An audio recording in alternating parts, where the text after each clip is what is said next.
shit that I've been able to do Yeah. on the resume is kind of dope. That's Um, cool. I know that's cool that I know that now. You know what I mean? You're you already know. I'm gonna hit you up, bro. You're gonna be like, nah, I'm doing Rakim right now, man. I got Cool G Rap hitting me up and fucking and little Uzi Vert talking about some shit, man. That's man, this the classic and the new shit. yeah, man. Little Uzi Vert, you gonna be doing that dance he be doing. You know that shit funny, man. That's just crazy. Yeah, man. I'm way wilding out, man. Uh, before we Yeah, wrap this has been mad fun, man. yeah, likewise, man, for I sure. I had one more fan question. Mhm. My dude Donovan from out in Arizona, he wanted me to ask you, what is the concept of the Mission Control Project? Okay, so it was just we got a crew called One a Battle. It was all of our guys that was down with us. Jay Sands, like cause the Lone Catalyst, who else? 5Ds, to live high tech. Hope I'm not leaving anybody out, but that was the One a Battle crew. So that record was supposed to be the One a Battle album, but Josh Son was making a lot of the beats and he was kind of in charge of putting it together. So his label was called Mission Control. So that was kind of it was like Mission Control presents Hmm. prehistoric sounds, you know, and with the One a Battle crew. So Okay.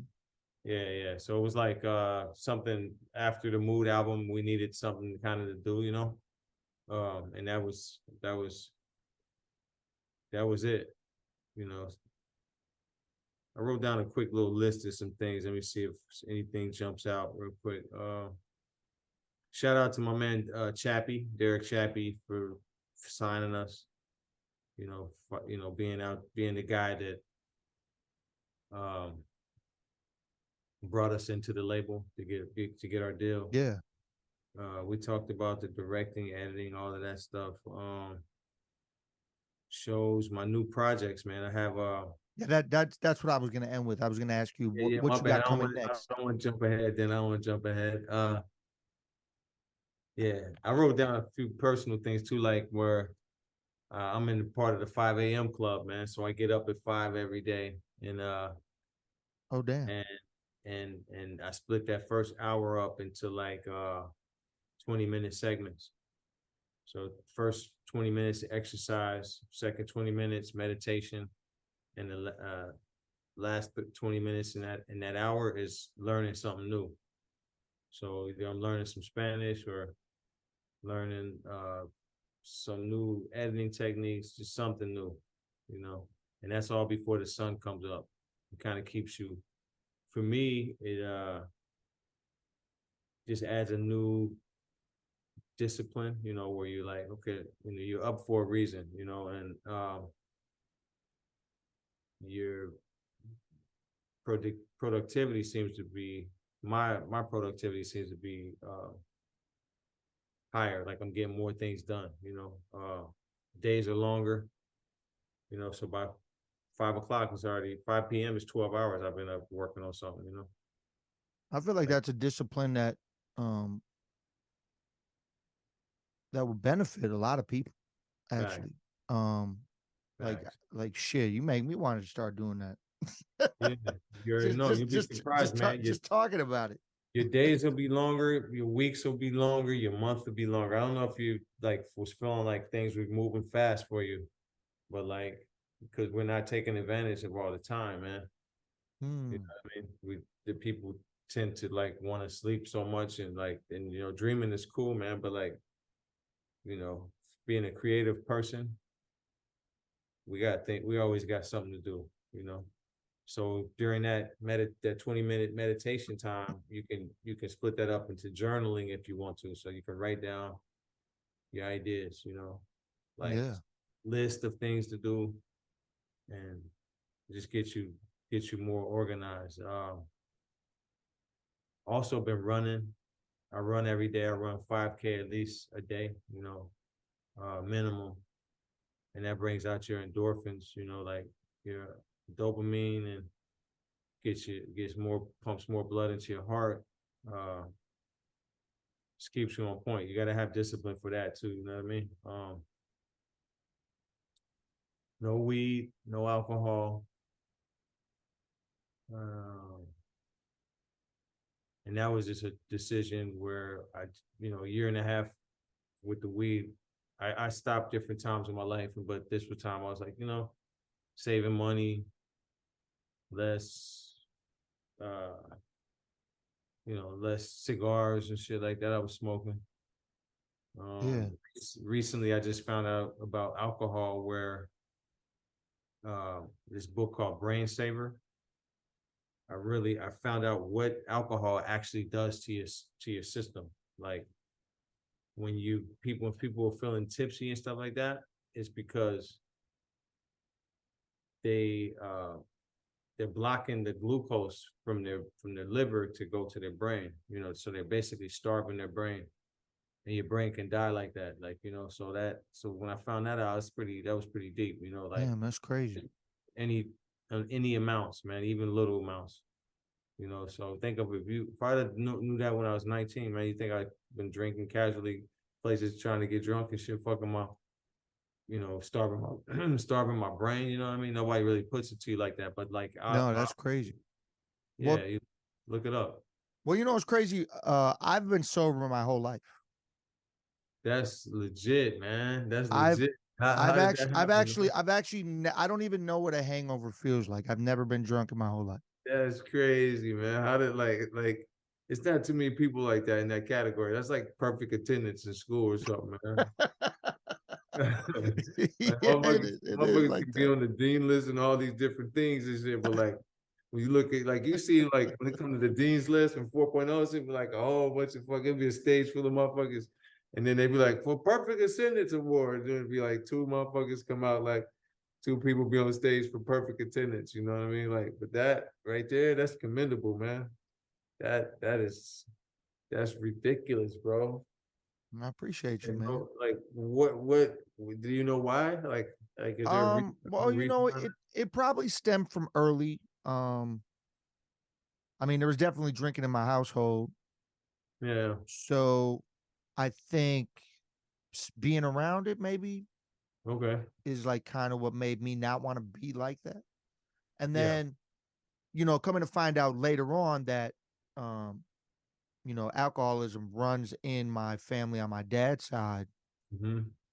where that addictive pattern is there. I felt like if I ever did jump into it, I might just get addicted to doing it just because it Yeah. runs in Smart. that side of my family. Yeah. So Smart. I never, I just never dove into it. You know what the addiction is? Actually, it's the adrenaline. It's so when you drink alcohol, it releases adrenaline from your adrenal gland, and that determines if you're going to be happy, sad, um, angry. Hmm. What else? Yeah, angry, combative. So that's what that's when you see someone drinking and they're happy and shit. That they're happy drunk, so to speak, because the adrenaline Hmm. is working and making them happy. That's the addictive part. That's what the addiction is. So what Yeah, about, I mean, it's crazy that you know all these things about this off this book that you read or whatever, but like, yeah.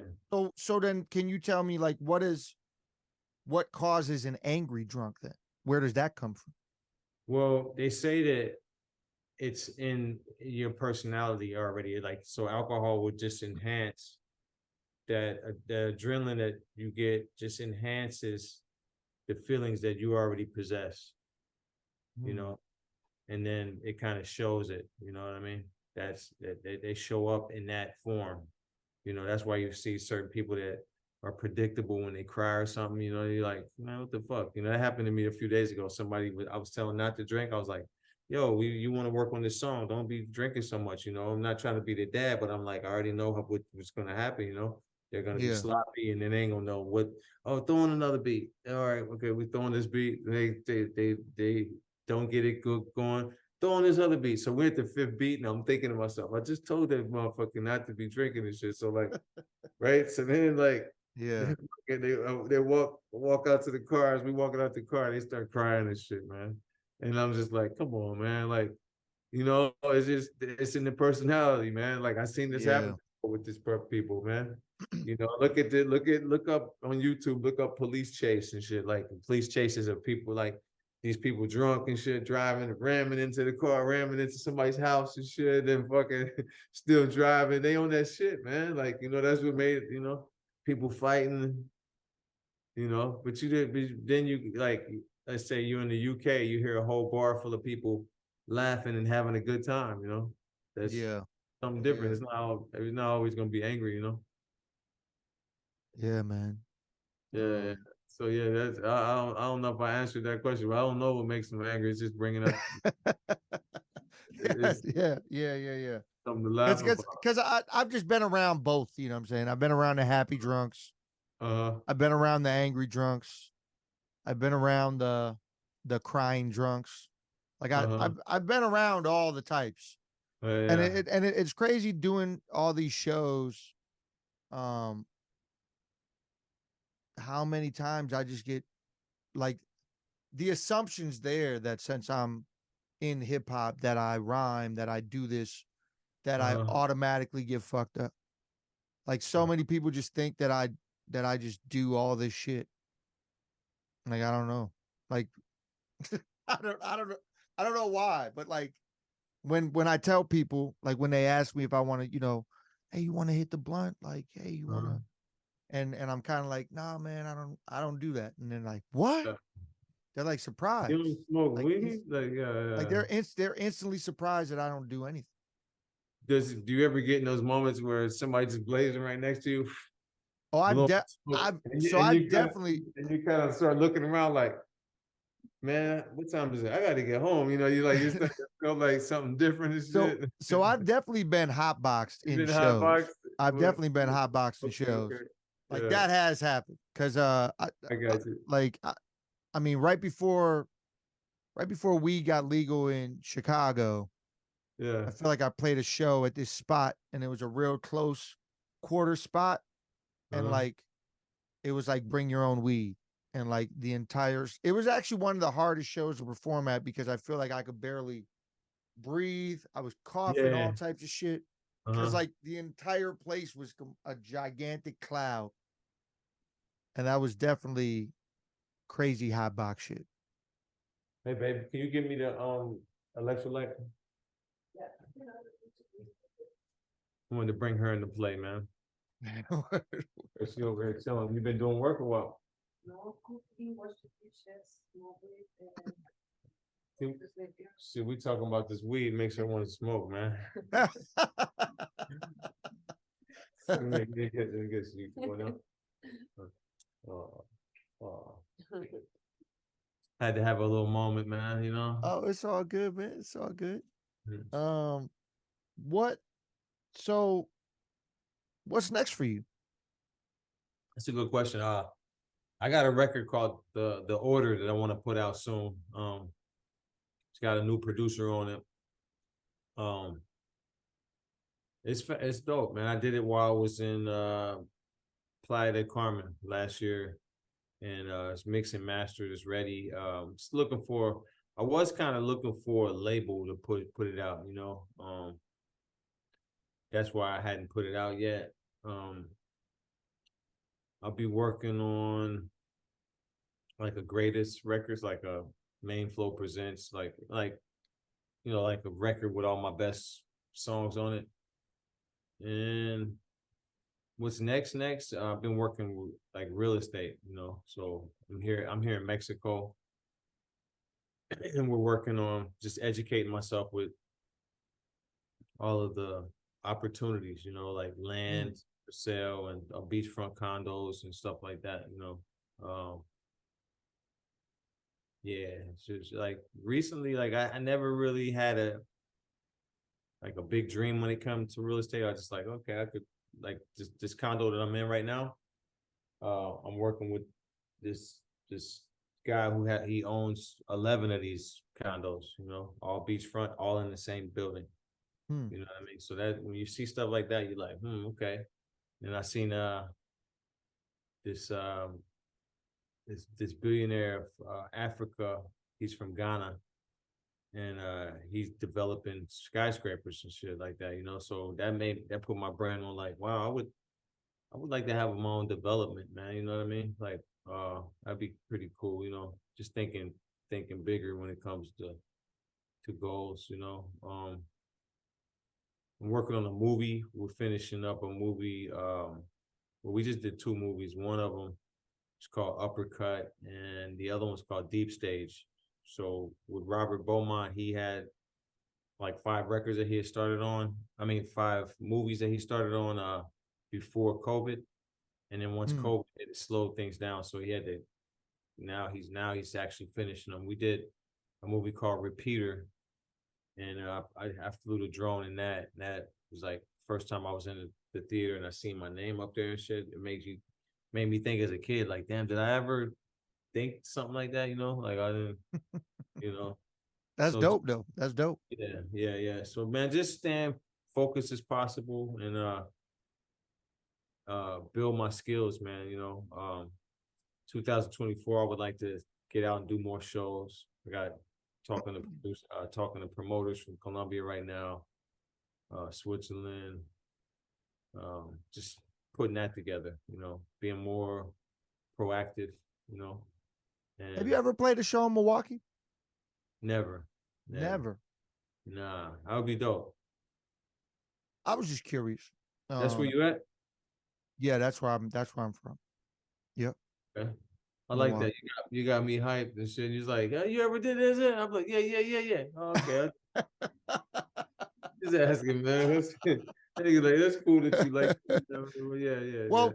You know what is I used to be the dude Yeah. that used to bring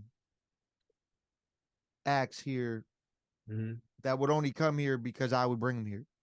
Mm, I had an AC Alone show booked here that's before great. COVID that didn't end up happening, but he would have never came to Milwaukee Yeah, if I didn't book that. good You point. know what I'm saying? That's a dope dude. Or like Gotta think. when Sadat and Elder Sensei were touring together. Mm-hmm. Um, like I brought them to Milwaukee. Oh, that's dope. Um, like there, That's legendary, man. yeah. Like I mean, there's just little things. Like I Mhm. actually got told by Blueprint. Um, Oh, the poor man's Colum- the poor man's Talib Kweli. No, no. I got told by Blueprint that uh the best Milwaukee show he's ever had is the one I booked for him. Oh, that's crazy, man. I don't see him capping at all, man. You know, Yeah. So I think that's the truth. I mean, yeah, man. I mean, Ohio has some of my favorite artists. Some of my favorite hip hop artists stem from Ohio. I'm not even gonna lie. Like in the underground, everything. Yeah, Like when you were talking about real estate randomly, yeah. it made me rethink that I need to re-hit back up Jakida Motormouth because Mm-hmm. he does real estate now, and he told me that he was possibly down to talk about the transition of music into real estate with me on the podcast one time. Oh, okay, nice. Because I know he no longer does music, but he transitioned. He does real estate full time now. Oh, okay, And then nice. yeah. Um,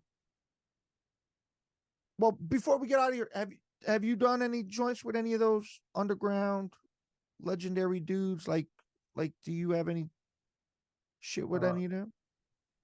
with who you just named? Well, like a Blueprint, Oh, Copyright, okay.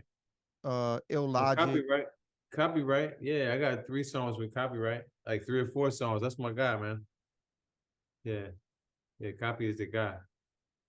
Yeah, like we Yeah, probably have me and I'm Copy surprised we probably don't have. have a song with me, you, and Copy. Yeah.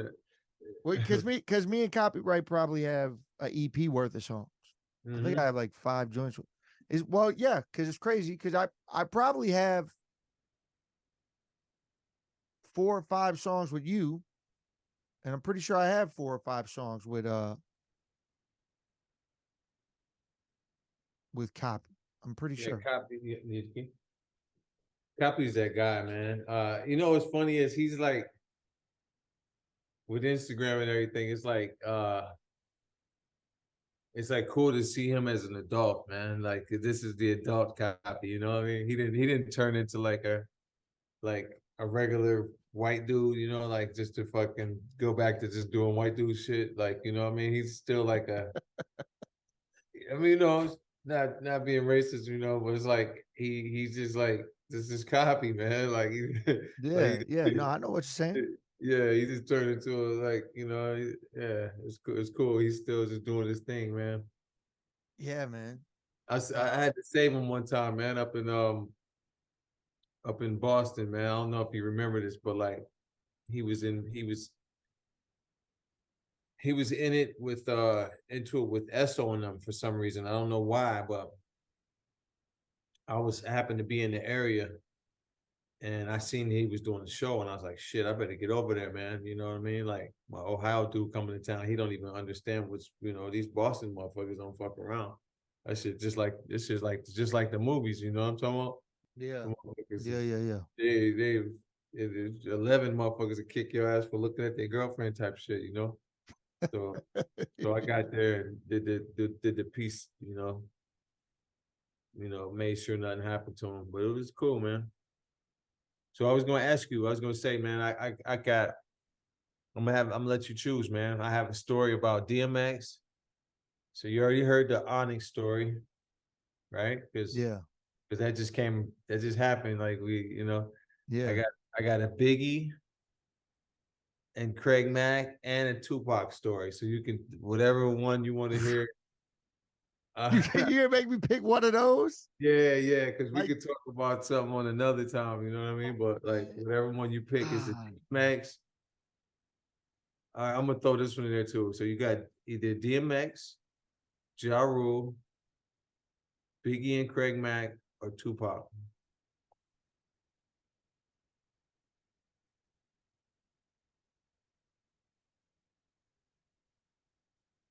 you know what? Since he recently, man, I don't even know. Cause like I love legendary old school stories too, man. Yeah. Let me hear the Biggie story. Okay, all right, Biggie. So seen Biggie twice, throughout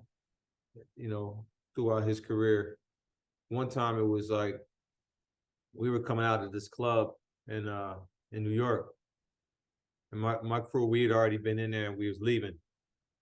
So Biggie pulls up in a Land Cruiser, gets out, hops out there by himself, and we're looking like, damn, that's Biggie Smalls, like, and he's like, yo, man, what's the club like? Was it nice or whatever? He was like, yeah, it's all right, And that was like that interaction with him. But before that, they were on tour. They were on a promo tour. It was Craig Mack and Biggie, and they were in our town. I'm not sure if we performed that night, but it was at a place called Surf Cincinnati in Cincinnati. It's called Surf Cincinnati. It was like a water park that they had shows at. Um, they show up and they start, they did their show or whatever, and then after the show, we had a cipher, and I just got my fronts, man. So I was just kind of like just chilling, like on some G shit, but like not really active in the rap. But it was like a straight up battle, man. It was pretty much Dante against Craig Mack and Biggie. Rest in peace, Biggie.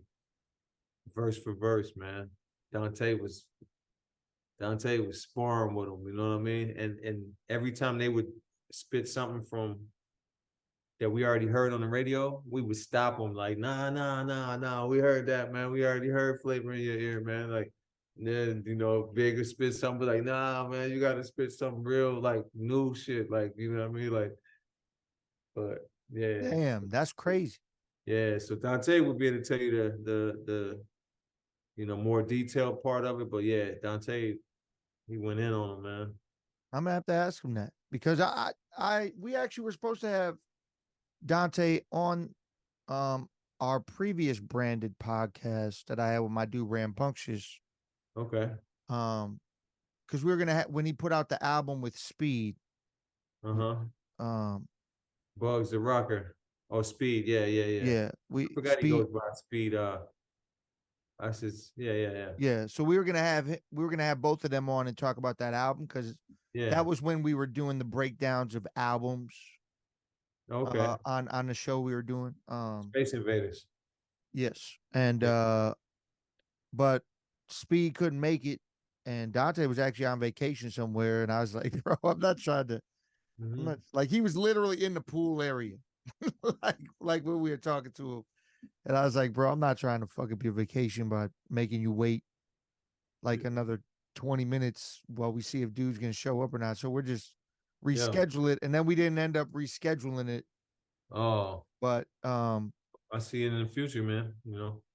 but now if I ever get him on the podcast shit, I'm gonna have to ask him specifically about that battle because that's crazy as fuck to me. Yeah, yeah. No, not if, it's when you get him on here. When I get him on here, Yeah, we facts. we gonna have to talk about that. Yeah, you're gonna have to talk about that.